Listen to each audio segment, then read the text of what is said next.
প্রশ্ন করবো আপনাদেরকে, আপনারা যে টুপি পাঞ্জাবি লাগাইছেন, 5 ওয়াক্ত সালাত আদায় করেন, 5 ওয়াক্ত সালাত আদায় করে কি আপনি জান্নাতের মধ্যে চলে যাইবেন? আপনি গ্যারান্টি দিতে পারবেন? 5 ওয়াক্ত সালাত আদায় করে কি আপনি জান্নাতের মধ্যে চলে যাইবেন?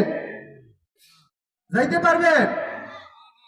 নবী করিম সাল্লাল্লাহু আলাইহি সাল্লামের জামানায় এমন একজন মানুষ ছিল, বহুত মানুষ ছিল, তার লম্বা যুগ।